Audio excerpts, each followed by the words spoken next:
Hello, and welcome back to my channel. Today I'm going to talk about everything I read the second half of April.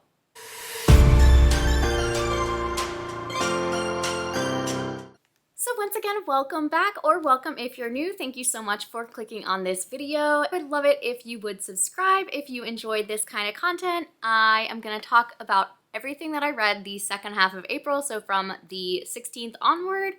I read a total of 9 books. Of those 9, 3 of them were 5 stars, 2 of them were 4 stars, and 4 of them were 3 stars. So overall, I mean, that was a pretty good second half of the month. I've basically already forgotten what I gave everything the first half of the month, so I will link that video up here or up here, wherever, if you want to go see what I read in the first half of the month. But I'm going to start with some of the books that I had mentioned briefly in that previous video because I was like partially through them. So the first one I'm going to talk about is Rootless by Crystal Zara Appia. This I ended up giving 3 stars to. I enjoyed it, I think, overall as far as like the storytelling, but I did find the story to be a little frustrating and in a way I didn't think I would. So this follows a woman who basically doesn't ever want to have kids, and she's always kind of known this, but when she gets pregnant unexpectedly and she gets married to her, I think they might have already been married actually, but she's like not sure that she wants to have this baby, but she does, and just isn't bonding with her daughter and just is not feeling motherly, and eventually she just kind of disappears. She leaves the country and doesn't really leave any sort of like where did she go.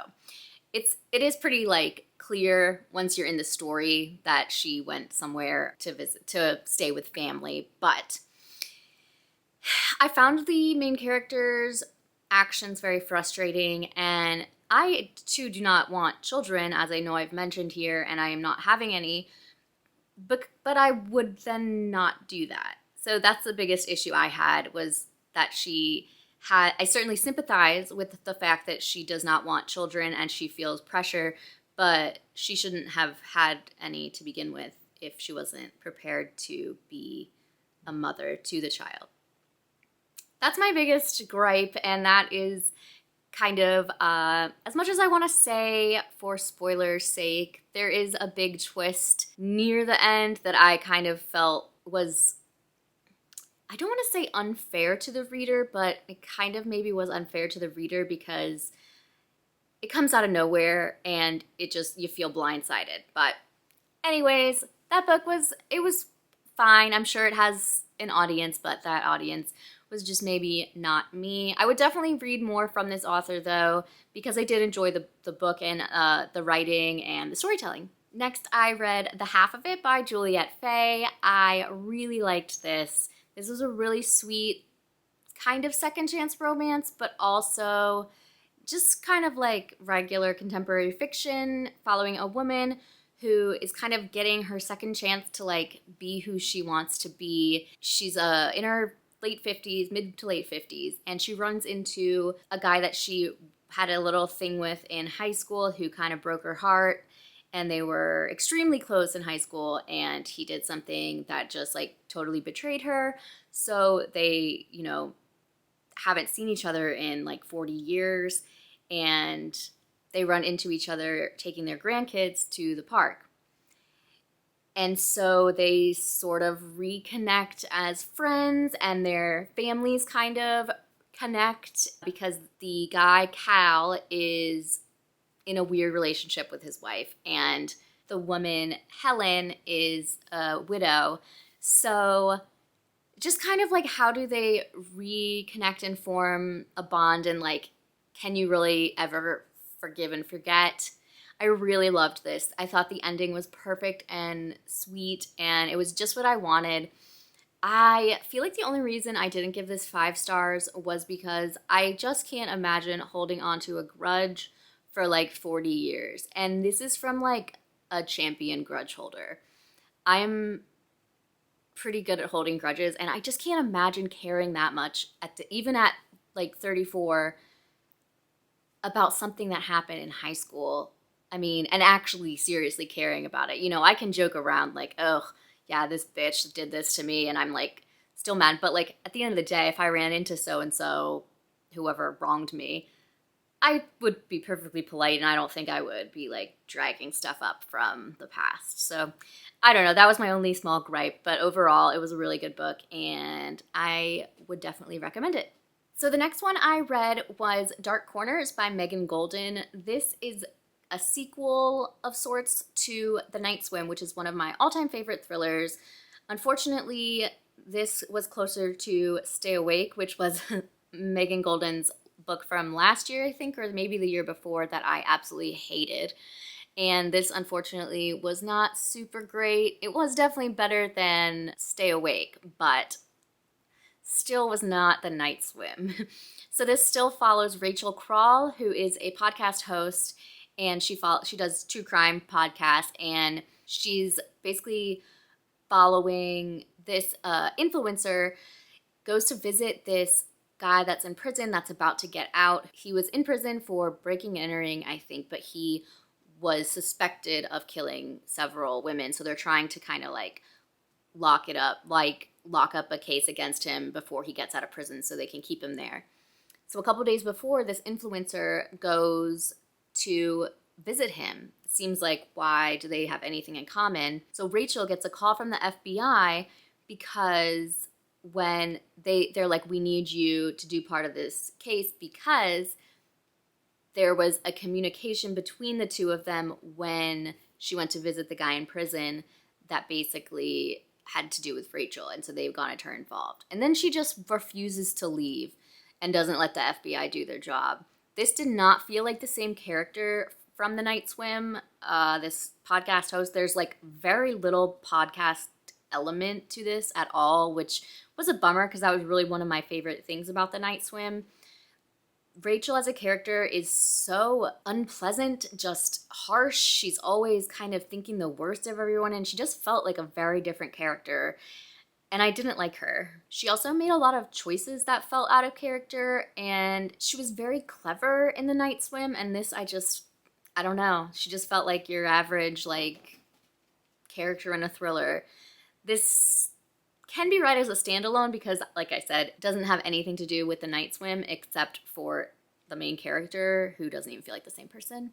It almost feels like maybe the author wrote this and then was like, oh shoot, The Night Swim got really popular and was a big success, so maybe I'll like tweak a couple things and make this like a sequel. It really feels that different. And so I don't know. This is kind of average for me. I gave it 3 stars. It was fine, but it was definitely nothing like The Night Swim. Next, I read Pineapple Street by Jenny Jackson. This was super cute. I really enjoyed this. It's definitely falls into the family drama, slice of life kind of book. It follows this family, and it follows the perspective of 2 sisters and their sister-in-law who is married to their brother. And it was just kind of like a slice of life sort of situation. The family is very wealthy, and so it's all kind of like, how are they accepting this woman into their family, and they have like old money. And yeah, I thought it was really fun. I did get the opportunity with my book club to actually do a Q&A with the author, and I really loved what she had to say. It was really interesting to learn her process regarding writing this book and how it all got started. And yeah, I really enjoyed this.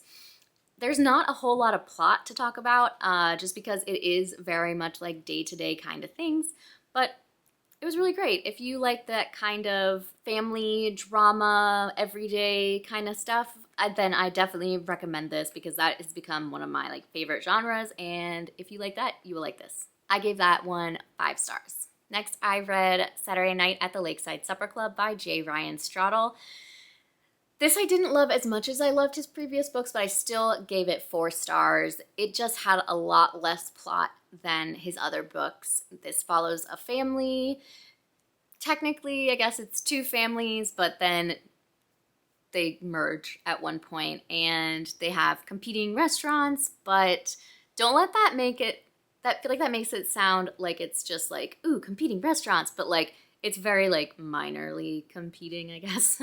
But yeah, it's really just about these 2 families through generations, and this restaurant kind of being passed down through the generations, and just supper club in northern Minnesota. I really liked it. I really liked it a lot. I think this author does a great job with character-driven stories and like making the characters feel like real people. I really liked this, but if you're going to read something by J. Ryan Straddle, I recommend The Logger Queen of Minnesota. I think that's always going to be one of my favorite books of all time, and definitely my favorite of his. I gave this 4 stars, so definitely pick it up if you like a character-driven novel. The next few I'm not going to go into too great a detail because I did a whole vlog, which I will link above for you to click on. And so first, Community Board by Tara Conklin. I gave this 3 stars. It follows a woman who moves back to her hometown following a divorce and spends about half the book wallowing in self-pity, and then she finally kind of gets motivation to go do something with her time, and it was fine. I gave it 3 stars. It was just not exactly what I wanted it to be and what I thought it could have been. It was very slow moving, and I just recommend going and watching my vlog if you want to know more about that. The next I read was What Happened to Ruthie Ramirez by Claire Jimenez. Loved this. This will definitely not be for everyone, but I thought it was brilliant. This follows a girl who went missing and her family, and just kind of how they have moved on with their lives and been able to kind of get by. So Ruthie went missing when she was 12, I believe, and 10-ish years later, 2 of her sisters think they see her on TV on this like totally trashy reality show, and so they find out like where this show is going to be filming because they're like, we're going to go track her down. And it just follows their relationship with each other and their mother, and I really liked it. The ending was super interesting. I will leave it at that. I really thought this was absolutely brilliant, but it's very character driven, very much focused on these women and their relationships to each other. So if you want like a heavy plot driven book, this is not it, but I loved it. 5 stars. And the last one I read for that video was Natural Beauty by Ling Ling Huang. I gave it 3 stars. It was weird. It reminded me a lot of another book that I read not too long ago, and it just didn't work quite as well as that one did for me. I don't want to say it because it would kind of spoil something if you've read the other one, but this is definitely weird. And if you like kind of like experimental horror, I just made up a genre, but we're going to go with it. You'll like this. It was off the wall, but I did enjoy parts of it. It's about a woman who was formerly a like very accomplished pianist, and she's kind of down on her luck, and she gets the opportunity to go work at this natural beauty store called Holistic, where it's just like super upscale everything, and they have all these crazy treatments with like all kinds of like animal, like gross stuff that you don't think about, but like major like goop vibes. Then it's like she finds out too much, that kind of feel. But it was weird and very graphic, I guess. I mean, I've definitely read worse, but there was a lot of like kind of body horror graphic vibes. And the last book that I read in April, or should I say that I finished in April, was another 5-star, and it is Lucky Girl by Irene Muchemi Diritu. I did my best. This follows a girl named Soila who is from Kenya. She grew up there under the very close eye of her mother and her 4 aunts and her grandmother. And she's been just kind of sheltered and felt like she had no sense of independence her whole life. So she applies to go to college in New York City, and after some fighting with her mom about it, she ends up going, and it was just really incredible. I loved the way that they addressed like racism in the United States versus how the same things are looked at in Kenya, a country where being Black is not being a minority. So it was this was just so good. There was so much to it. So I feel like that synopsis is just a little misleading because so much more happens. But that's kind of the basics, and just parental expectations and dealing with living your own life and trying to honor your traditions of your culture. It did give me similar vibes to Mame, which came out earlier this year, and I really, really loved that too. I think I liked this one a little bit better.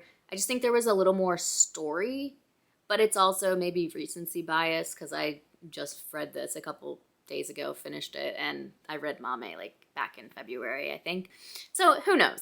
But definitely worth the read. I love this. That one just came out today, May 2nd. So definitely pick that one up. I thought it was fantastic. And yeah, I think 5 stars for sure. So there you are. Those are the 9 books that I read for the rest of the month of April. If you liked this video, give it a thumbs up. I would love it if you would subscribe, leave me a comment, and let me know what your favorite book that you read this April was. And I will see you in the next one. Bye!